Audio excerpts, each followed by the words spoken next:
आज पुनः हम इस कोविड-19 के सेकेंड स्ट्रेन के बाद ऑनलाइन आने पर मजबूर हुए हैं। विगत दिनों में ऑफलाइन क्लासेस स्टार्ट होने के बाद जो टॉपिक इस बीएससी पार्ट 1 के फर्स्ट पेपर मैकेनिक्स में जो शेष रह गए हैं उनमें से एक इम्पॉर्टेंट टॉपिक है ड्रिवन हार्मोनिक ऑसिलेटर, जिसे हम चलित आवृत्ति दोलित्र या प्रणोदित दोलित्र के नाम से भी जानते हैं। इस प्रकार के दोलित्र को अगर एक्सप्लेन करें तो यदि अवमंदित दोलित्र में प्रतिचक्र होने वाली ऊर्जा क्षय को एक बाह्य आवृत्ति स्रोत द्वारा पूर्ति कर दी जाए तो प्रारंभ में दोलित्र स्वाभाविक आवृत्ति से दोलन करता है तथा कुछ समय पश्चात वह बाह्य आवृत्ति स्रोत की आवृत्ति से दोलन करना प्रारंभ कर देता है। इस प्रकार के दोलित्र को चलित दोलित्र या प्रणोदित दोलित्र कहते हैं। अतः इस प्रकार के दोलित्र पर सामान्यतः 3 प्रकार के बल कार्य करते हैं। पहला प्रत्यानयन बल, रेस्टोरिंग फोर्स, दूसरा अवमंदन बल, डैम्पिंग फोर्स, और तीसरा बाह्य आवृत्ति बल अर्थात एक्सटर्नल अप्लाइड फोर्स। प्रत्यानयन बल का मान F restoring equals to minus of kx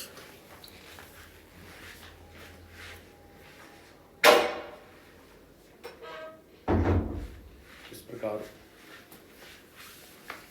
अवमंदन बल FD force of damping equals to minus lambda dx over dt. Here lambda equals to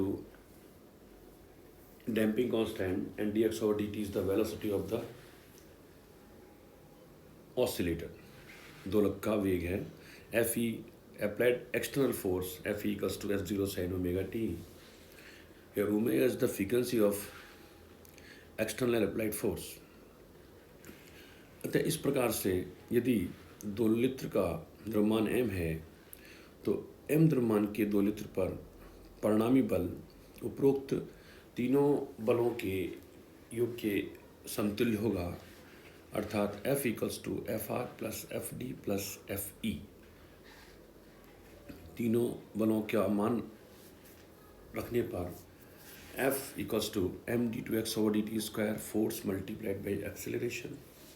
This will be equals to minus of kx minus of lambda dx over dt and plus of F0 sin of omega t.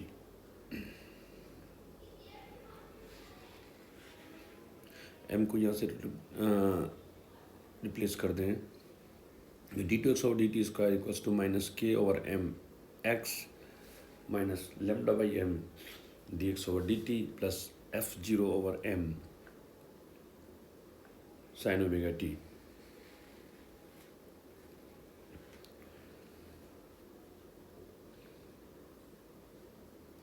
और d2x over dt square plus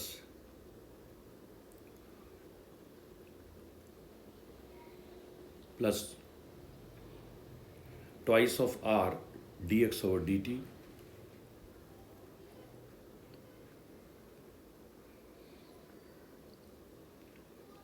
plus omega square x equals to F0 sin omega t। यह समीकरण चलित दोलित्र अर्थात driven harmonic oscillator का differential equation है। यहाँ समीकरण 1 चलित दोलित्र का अवकलन समीकरण कहलाता है।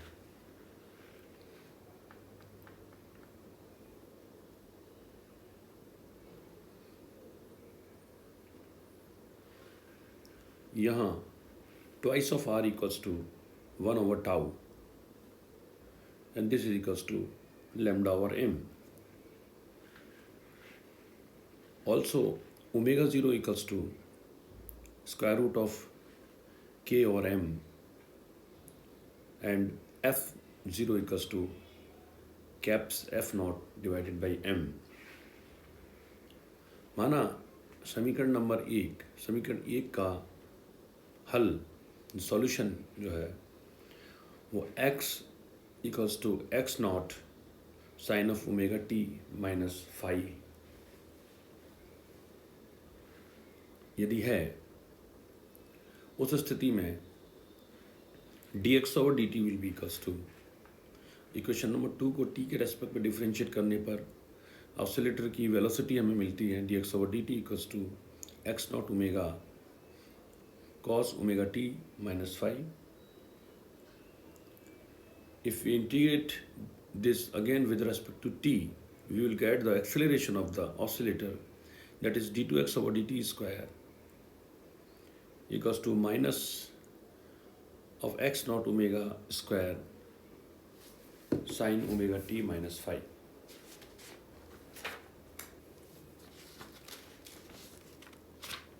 इन मानों को समीकरण नंबर 2 में सब्स्टिट्यूट कर दें, समीकरण नंबर 1 में यदि इन मानों को रख दिया जाए, सब्स्टिट्यूट कर दिया जाए, तो समीकरण नंबर 1 इस प्रकार से होगा,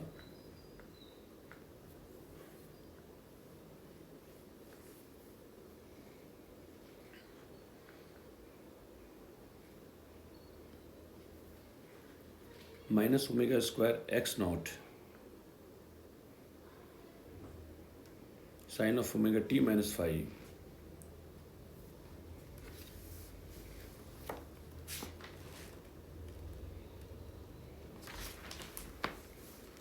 plus twice of r omega x naught cos of omega t minus five plus omega zero square x sine omega t minus five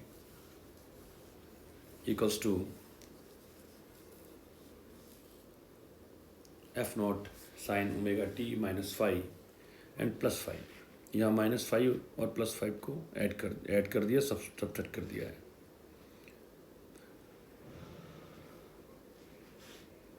और omega naught square minus omega square x naught sine of omega t minus five plus twice of r omega x not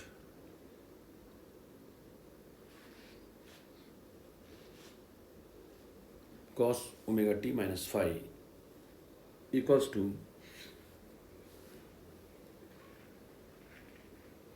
f naught multiplied by sin omega t minus phi cos phi sin e plus b के फॉर्मूले से इसको हम expand कर दें, sin omega t minus phi and phi, therefore sin omega t minus phi cos phi plus cos omega t minus phi sin phi। Left hand side और right hand side पे अगर यदि हम कोफिशिएंट्स को compare करें, गुणांकों की तुलना करें, therefore we will get omega zero square minus omega square x naught equals to f naught cos phi and twice of r omega x naught equals to f naught sin phi। इन दोनों equation को square करके add कर दिया जाए, work कर जोड़ने पर we will get the new expression, that is omega naught square minus omega square whole square plus twice of r omega का whole square multiplied by x naught square equals to f naught square multiplied by cos square five plus sine square five. और after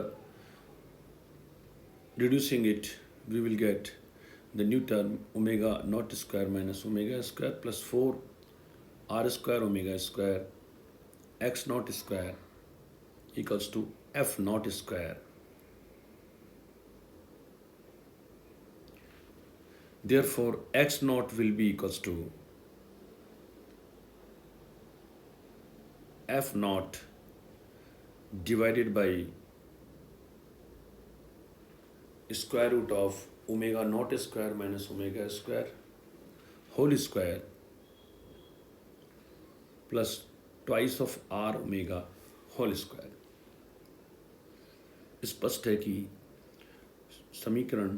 उक्त समीकरण चलित दोलित्र का आयाम जो कि omega के साथ परिवर्तनीय है को व्यक्त करता है। समीकरण नंबर 3 ड्रिवन हार्मोनिक ऑसिलेटर के एम्पलीट्यूड को शो कर रहा है जो कि ओमेगा के ऊपर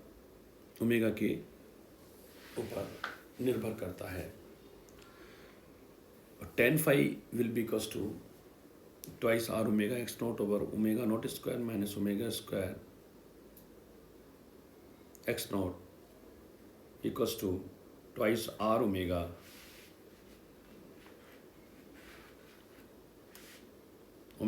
naught square minus omega square. Therefore phi will be equals to tan inverse twice r omega over omega naught square minus omega square. यह समीकरण ड्रिवन हार्मोनिक ऑसिलेटर की फेज एंगल अर्थात कला कोण फाई को व्यक्त करता है।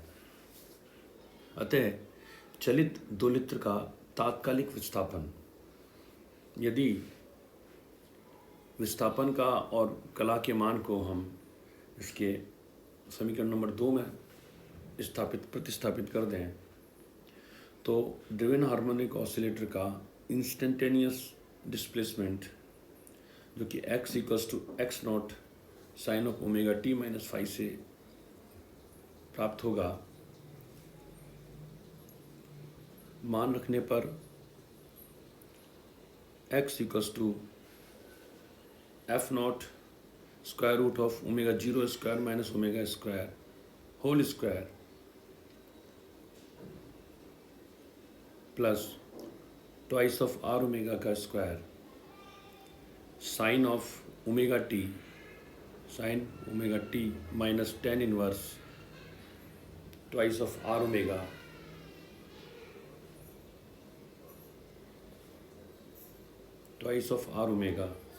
Omega naught square minus omega square.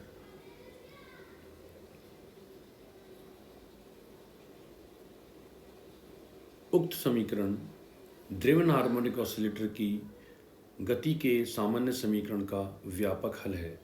स्पष्ट है कि चलित दोलित्र का विस्थापन, आयाम तथा कला कोण चालक बल की कोणीय आवृत्ति अर्थात ओमेगा पर निर्भर करता है।